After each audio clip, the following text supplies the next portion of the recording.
Shadow Director, Dissecting the DSM, Episode 4, Integration and Reform. Advocacy, too, emerged as part of this story. Ethical reform does not require force or destabilization, but it does require attention, clarity, and coalition.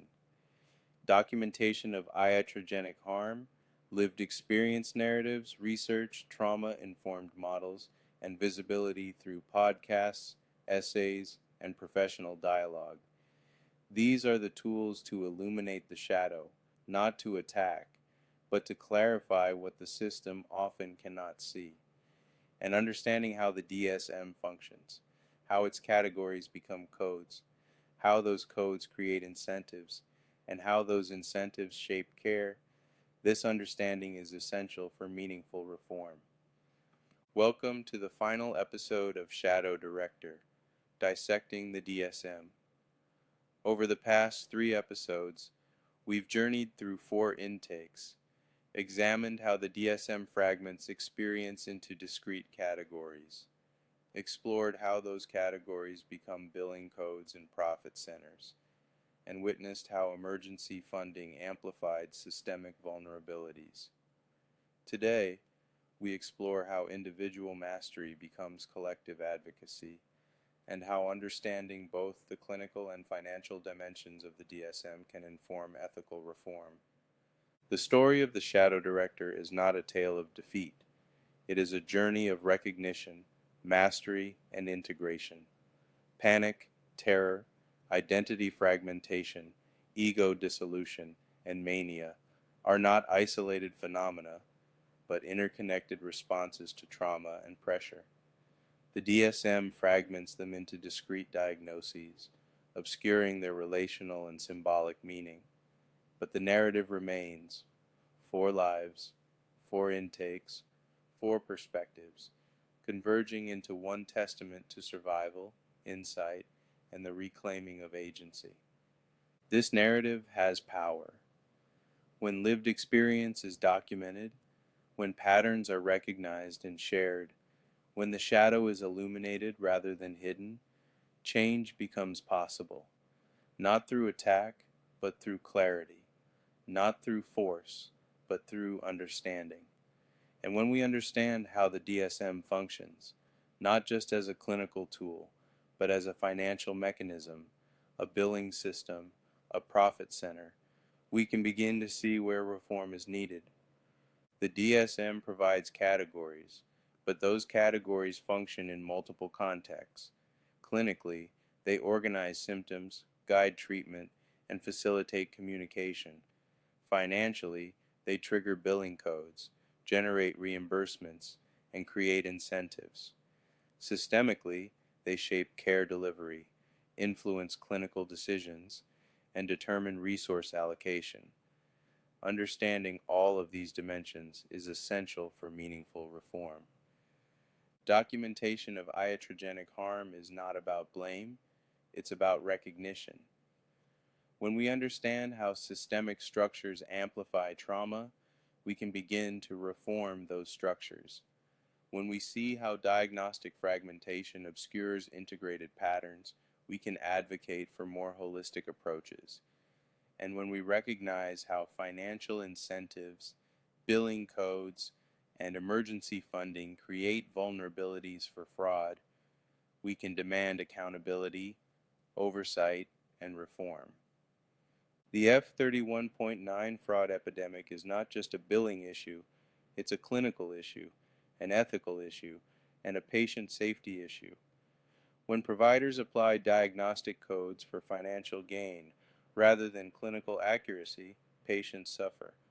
They receive inappropriate treatments, carry incorrect diagnoses, and navigate a system that doesn't see their actual needs. The DSM's categories become tools for exploitation rather than understanding. But the solution requires understanding the DSM itself.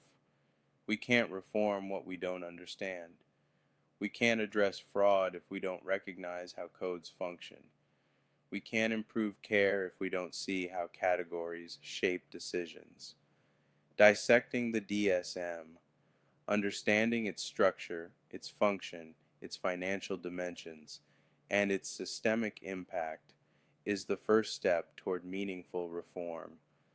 Lived experience narratives like this one offer something that research alone cannot: the texture of human experience, the patterns that emerge across time, the ways in which trauma, system, and psyche interact in real lives.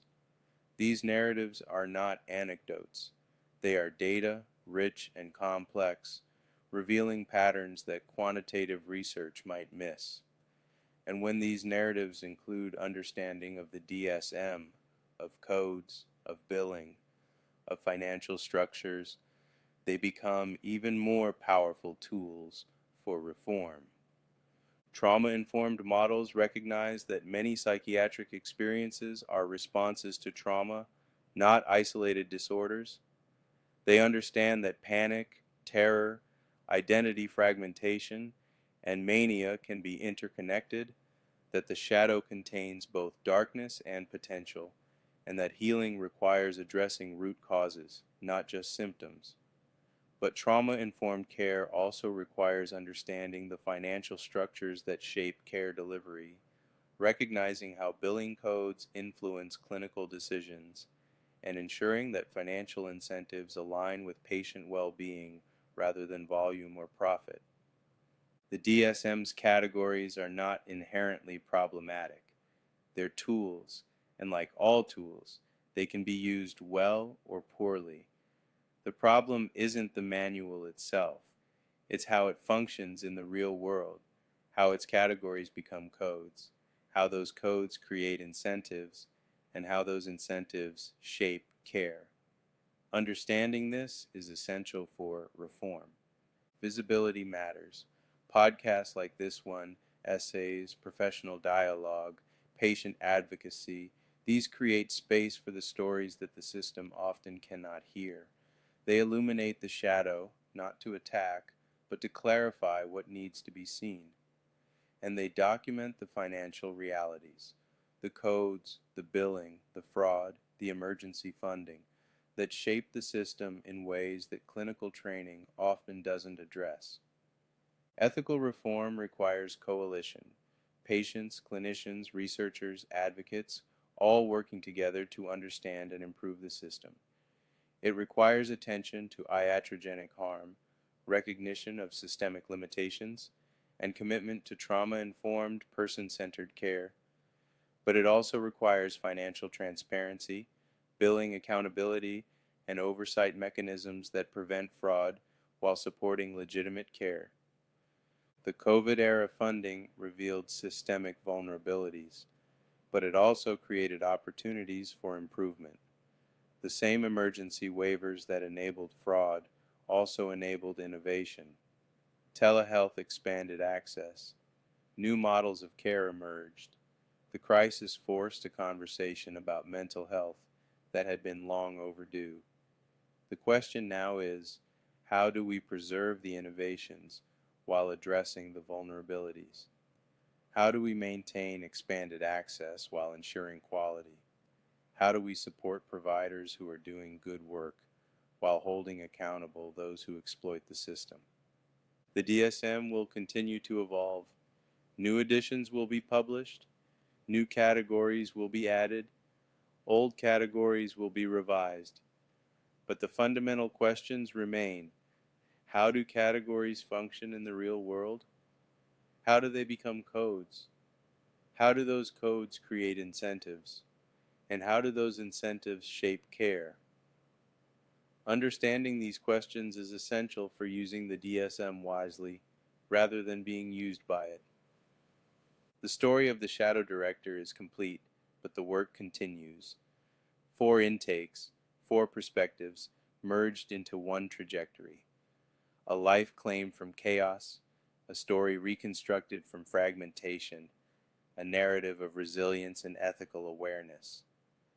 But the system continues, the codes continue, the billing continues.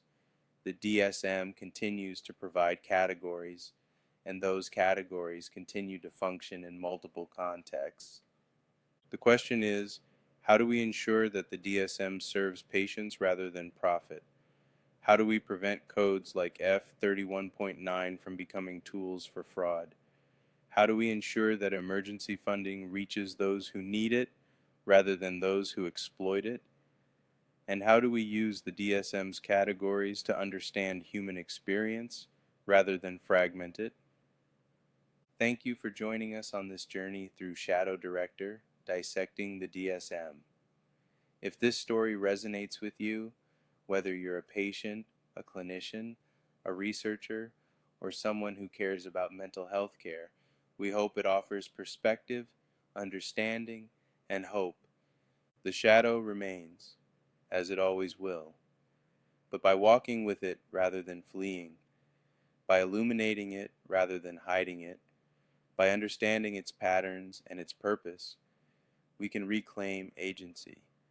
We can move through life deliberately, integrating the lessons of trauma, system, and psyche into stories of resilience. And by understanding the DSM, not just as a clinical manual, but as a financial mechanism, a billing system, a profit center, we can begin to see where reform is needed, where oversight is essential, and where the manual's categories can serve patients rather than exploit them.